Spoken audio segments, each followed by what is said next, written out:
Law of attraction में हम कौन सी मिस्टेक्स करते हैं और किन चीज़ों का हमें ध्यान रखना चाहिए और क्यों इतनी प्रैक्टिस करने के बावजूद भी हमें रिजल्ट्स नहीं मिलते हैं, आज हम इसी टॉपिक पे बात करेंगे। Hello everyone, welcome to my YouTube channel. मेरा नाम पल्लवी बत्रा है और मैं एक लॉ ऑफ अट्रैक्शन कोच हूँ। इस चैनल पे मैं लॉ ऑफ अट्रैक्शन से रिलेटेड वीडियोस डालती हूँ।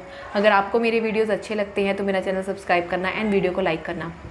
सबसे पहली चीज़, लॉ ऑफ अट्रैक्शन को आपने समझा, कहीं से पढ़ा, उसको कहीं से सीखा, बट अगर आपने उसको अप्लाई करना शुरू नहीं किया, आपने उसकी प्रैक्टिस करना शुरू नहीं किया, तो लॉ ऑफ अट्रैक्शन से आपको रिजल्ट्स नहीं मिल सकते। सबसे बड़ी चीज़ हम यही करते हैं कि मुझे सब कुछ पता है बट आप उसको यूज़ नहीं करते। तो उसको यूज़ करना पहले तो शुरू करिए, उसको प्रैक्टिस करना शुरू करिए। प्रैक्टिस से ही आपको रिज़ल्ट आएगा। तो उसकी प्रैक्टिस में आपको सबसे पहली चीज़ आपको एफर्मेशंस रेडी करनी है। लोग क्या करते हैं, लॉ ऑफ अट्रैक्शन को रैंडमली ऐसे ही कुछ ना कुछ मांगते रहते हैं यूनिवर्स से, बट उसके लिए एक रिटर्न में आपके पास कोई एफर्मेशन नहीं होती। जब तक आप किसी चीज़ को लिखते नहीं हैं, आपको क्लियर नहीं होता। माइंड में आपके बहुत कुछ चलता है एक ही सेम मोमेंट में, बट जब आप उसको पेन पेपर से लिखते हो तो आपको क्लैरिटी आनी शुरू होती है कि एक्चुअल में मुझे चाहिए क्या। तो पहले तो आपको ये क्लियर होना बहुत ज़रूरी है कि आपको चाहिए क्या एक्चुअल में। ऐसे मन में आपके बहुत सारी चीज़ें आती रहेंगी, तो वो सब चीज़ें कभी आती हैं कभी नहीं आती हैं, तो क्लैरिटी नहीं हो पाती। तो एफर्मेशंस बनाइए, लिखिए कि आपको चाहिए क्या है। एफर्मेशंस बना के उनको डेली प्रैक्टिस करिए। उनकी जितनी प्रैक्टिस आप करोगे उतना ही आपके सबकॉन्शियस को विश्वास होगा। अब दूसरी गलती लोग क्या करते हैं, एफर्मेशंस अगर आपने मान लो बना भी लिए, उसको प्रैक्टिस करते टाइम अगर उसमें कोई इमोशन नहीं है, आपके अंदर से कोई फीलिंग नहीं है, आप उसको ऐसे एक स्टेटमेंट की तरह पढ़ते जा रहे हो कि मेरे पास ये भी है, मैं अमीर हूँ, मैं हेल्दी हूँ, ऐसे करके आप बिना इमोशन से, बिना फीलिंग से उन एफर्मेशंस को पढ़ रहे हो, तो वो एफर्मेशंस पूरी नहीं होंगी। क्योंकि यूनिवर्स को आपकी लैंग्वेज समझ में नहीं आती, उसको आपकी वाइब्रेशन समझ में आती है। यूनिवर्स सिर्फ वाइब्रेशन को समझता है। आपके अंदर से उस एफर्मेशन को पढ़ते हुए कैसा फील है, मन में आपके कैसे थॉट्स आ रहे हैं उस टाइम पे, कैसा आपका विजन है उस टाइम पे, आपके माइंड में एक इमेज बन रही है या नहीं बन रही है, या ऐसे ही उस चीज़ को आप पढ़ते जा रहे हो। अगर आप बोल रहे हो कि आई एम हेल्दी, तो क्या आप अपने माइंड में अपनी हेल्दी बॉडी को देख पा रहे हो? क्या खुद को आप देख पा रहे हो? मान लो आपको स्किन की प्रॉब्लम है, तो क्या आप अपनी स्किन को क्लियर देख पा रहे हो जब उसकी एफर्मेशन बोल रहे हो? ये चीज़ों का बहुत ध्यान आपको रखना पड़ेगा। एफर्मेशंस को बनाना, उनको रिपीट करना डेली। अब आज एफर्मेशन रिपीट किए, कल को उसको छोड़ दिया, परसों फिर रिपीट कर लिया, चौथ को फिर छोड़ दिया। तो अगर आप कंसिस्टेंटली अपनी एफर्मेशंस को अपनी रूटीन का हिस्सा नहीं बनाते हैं तो भी लॉ ऑफ अट्रैक्शन से आपको रिजल्ट नहीं मिलता।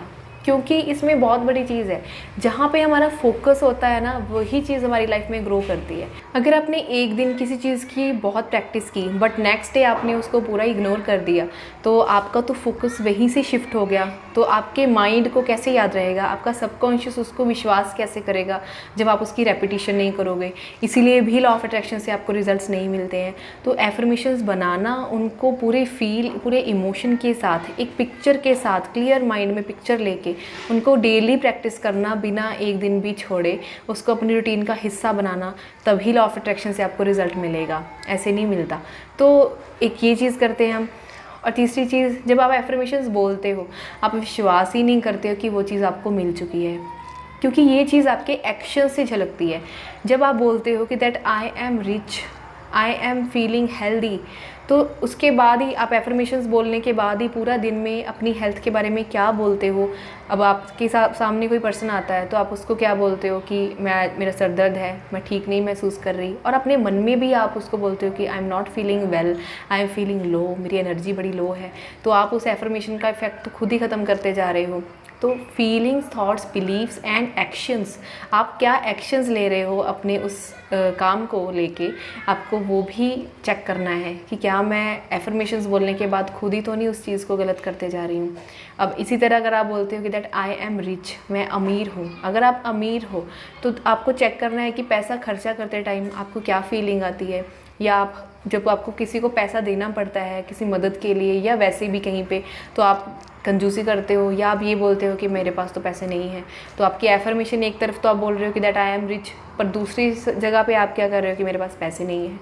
तो आपकी एफर्मेशन वो काम नहीं करती है। आपको महसूस भी करना है, आपको ऐसे थॉट्स लेके आने, आपको ये मानना पड़ेगा कि यस, आप सच में ठीक हो चुके हो, आप सच में रिच हो। तो ये गलती भी नहीं करनी है आपको कि feeling, thought, belief and action आपको ऐसे लेने हैं कि जैसे ऑलरेडी आपको आज वो सब कुछ मिल चुका है। इसके अलावा यूनिवर्स से कभी भी ये मत पूछो कि आपको कब मिलेगा, कैसे मिलेगा। आपको प्रोसेस नहीं ढूंढना है, आपको नहीं इस चीज़ में इन्वॉल्व होना है कि क्या प्रोसेस से आपको रिज़ल्ट मिलेगा, यूनिवर्स कब आपको देगा। आप क्वेश्चनिंग नहीं करोगे। लॉ ऑफ अट्रैक्शन में टाइम लगता है, क्यों? क्योंकि यूनिवर्स के सामने आपकी वाइब्रेशन जब सही तरीके से पहुंचेगी, आप कुछ दिन प्रैक्टिस करोगे, आपका सबकॉन्शियस उसको विश्वास करेगा, तभी तो आप वो वाइब्रेशन को पूरे पावरफुली यूनिवर्स तक भेज पाओगे। अब उसके बाद का काम यूनिवर्स पे छोड़ दो कि कैसे वो चीज़ आपकी लाइफ में आएगी, वो उसके तरीके से होनी चाहिए। आपको तो सिर्फ अपने रिज़ल्ट से मतलब होना चाहिए कि यस ये चीज़ मुझे ऑलरेडी मिल चुकी है। अब वो कैसे मिलेगी वो यूनिवर्स पे आपको छोड़ना है। कभी भी ये नहीं पूछना है कि कैसे होगा, कब होगा, और उस चीज़ को लेके इमोशन अपने नेगेटिव नहीं करने हैं। जैसे कि टेंशन लेना शुरू कर दो कि इतना टाइम हो गया एफर्मेशंस बोलते बट वो पूरी नहीं हो रही। तो आपका काम सिर्फ ये है कि आपको एफर्मेशंस बोलनी है, मानना है कि वो चीज़ ऑलरेडी आपकी है, और बाकी सारा आपको यूनिवर्स के ऊपर छोड़ देना है। तो ये कुछ चीज़ों को आपको ध्यान में रखना है, और लॉ ऑफ अट्रैक्शन आपके लिए सच में सही तरीके से काम करेगा। मेरे बहुत से स्टूडेंट्स के लिए काम करता है, आपके लिए भी काम करेगा, मेरे लिए काम करता है। तो आई होप ये वीडियो आपको अच्छी लगी होगी, और अगर अच्छी लगी है तो मेरा चैनल सब्सक्राइब कर लेना। आने वाले फ्री हीलिंग सेशन और लॉ ऑफ अट्रैक्शन को सीखने के लिए मेरा व्हाट्सएप ग्रुप लिंक ज्वाइन करिए। Thank you so much for watching my video.